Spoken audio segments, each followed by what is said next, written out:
tokoh bangsa ini, saya ingin nyatakan, partai ini harus berani mengambil sebuah inisiatif untuk membuka dan memberikan ruang kesempatan pada seluruh potensi anak negeri yang mungkin pantas, patut untuk menjadi pemimpin negeri ini pada tahun 2024. Maka untuk itu kita pikir tidak ada salahnya kita akan lakukan 2 tahun menjelang tahun 2024, kita akan lakukan dengan sungguh hati, dengan penuh kebajikan, kejujuran untuk memilih salah satu yang terbaik melalui proses konvensi calon presiden.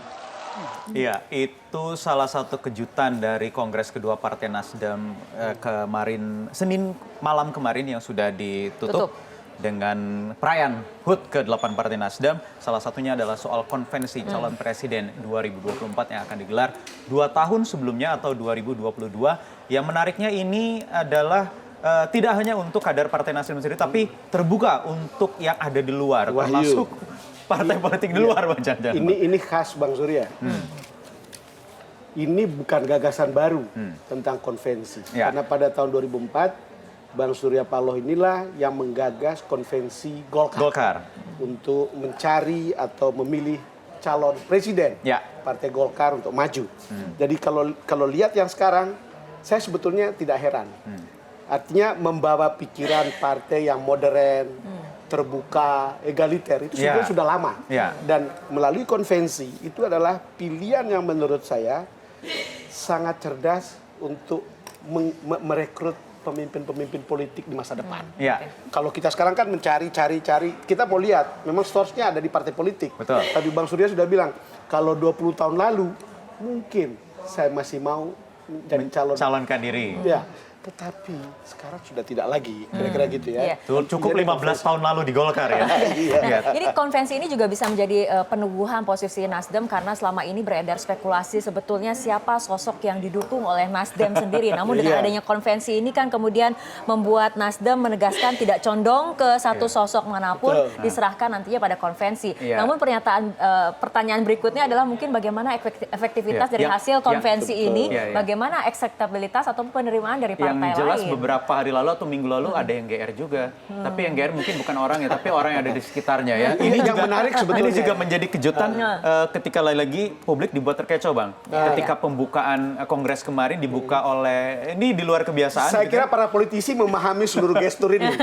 Itu ya, Anies Baswedan, Gubernur DKI Jakarta yang membuka kongres yang kemudian ditafsirkan macam-macam. Oh, akan di-endorse oleh Partai Nasdem. Tapi 3 hari kemudian seolah-olah karpet merah yang sudah digelar digulung lagi gitu. Tetapi kan kalau konvensi berarti konvensi ini juga terbuka lebar. Betul. Termasuk Pak Anies bisa ikut di situ, Khofifah bisa ikut di situ, Ridwan Kamil, disebut-sebut nama-namanya Bang Surya lah. Ridwan Kamil bisa di situ. Tapi memang ini sebuah kesempatan bagi para politisi yang bagus, bagi para profesional yang bagus, bagi para pemimpin di daerah yang bagus. Kalau mereka mau menjadi pemimpin, apalagi Partai Nasdem selama ini kan mengusung politik tanpa mahar. Saya rasa konvensi ini juga membuka ruang tanpa mahar untuk bisa dapatkan tiket untuk bisa maju jadi pimpinan atau maju pilpres pada tahun 2024. Yang jelas juga ini Partai Nasdem perlu berlomba-lomba juga. Jangan sampai nanti nama-nama lain sudah keburu di-endorse atau masuk menjadi kader partai politik lain. Karena saya sempat berbincang dengan Pak Sekjen kemarin, Bang Joni G. Plate, Menkominfo. Apa mekanismenya? Bagaimana caranya? Belum ada benturan-benturan terkait soal parliamentary threshold. Misalnya, itu di Undang-Undang Pemilu yang mau tidak mau kalau memang konvensi ini mau lancar, harus ada semangat untuk merevisi itu terlebih dahulu. Dan Bang Joni menyatakan ada itu menjadi satu rencana kita. Salah di satu Partai revisi Nasdem. itu adalah Dia mengatakan jumlah persentase threshold, presidensial threshold. Karena kalau 20%, maka Nasdem kalau masih kurang, tidak cukup. maka kalau ada konvensi itu harus berunding dengan partai lain. Dan itu tidak mudah begitu, Bang. Ya mungkin tidak mudah, tapi juga mungkin mudah. Kalau misalnya tokoh yang ditemukan dalam waktu 2 tahun itu bagus, elektabilitasnya bagus, lalu kemudian publik juga suka. Ingat bahwa pemilihan langsung bukan partai yang mau dipilih, tetapi figur dan track record kan, orang per orang. Ya, itu menarik. Kita masih tunggu tentunya 3 tahun ke depan, 2022. Mekanismenya pun juga masih belum ditentukan kan. Iya. Apakah akan seperti konvensi Golkar ataupun Partai Demokrat seperti itu.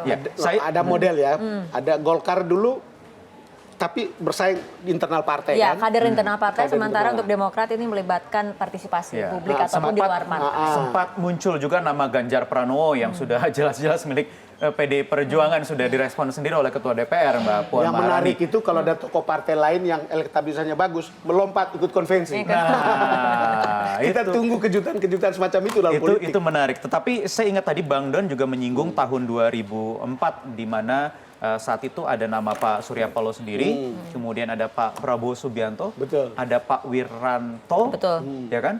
Yang semuanya maju. Yusuf pada Kala. tahun itu saya ingat betul itu Wahyu. Pada tahun itu konvensinya itu bukan saja tergantung pada visi, tapi juga pada gizi. Itu pada waktu itu saya ikuti perjalanannya. Saya ikut itu sepertinya menjadi khas sih partai itu. Kalau politiknya tanpa mahar, itu berarti bukan persoalan gizi kan? Nah, itu yang menjadi ujian sesungguhnya Partai Nasdem.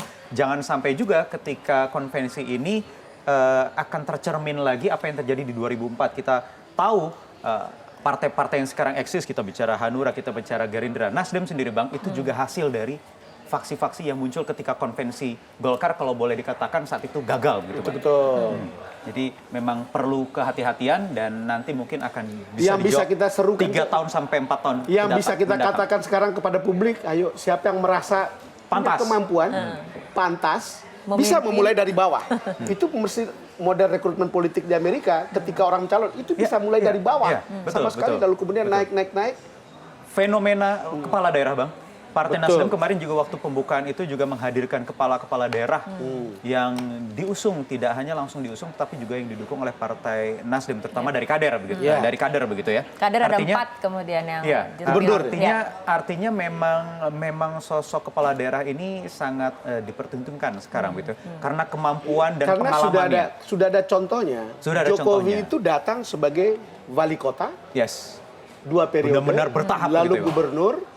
Dan pengalaman-pengalaman itu memungkinkan seorang presiden memahami persoalan-persoalan, termasuk persoalan birokrasi, persoalan pembangunan, dan itu menarik. Menurut saya pada satu saat orang tidak lagi membutuhkan atau mungkin juga tidak akan memilih presiden yang hanya duduk-duduk saja tanpa ada track record.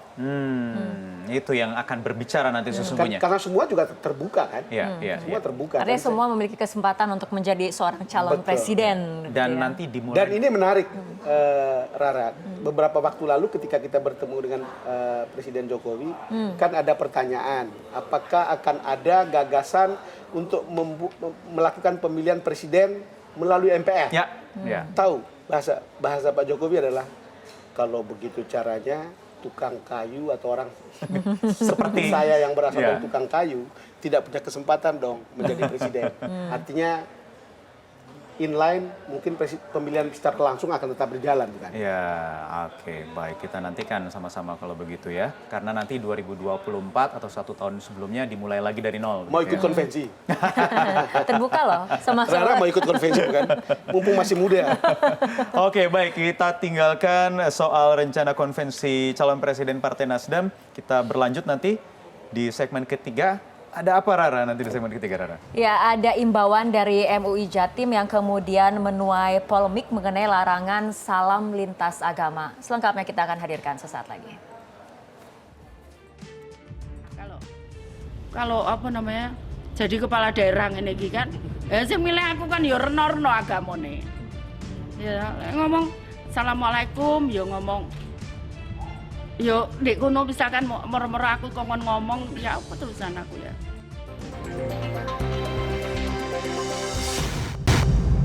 Depan tokoh bangsa ini, saya ingin nyatakan, partai ini harus berani mengambil sebuah inisiatif untuk membuka dan memberikan ruang kesempatan pada seluruh potensi anak negeri yang mungkin pantas, patut untuk menjadi pemimpin negeri ini pada tahun 2024.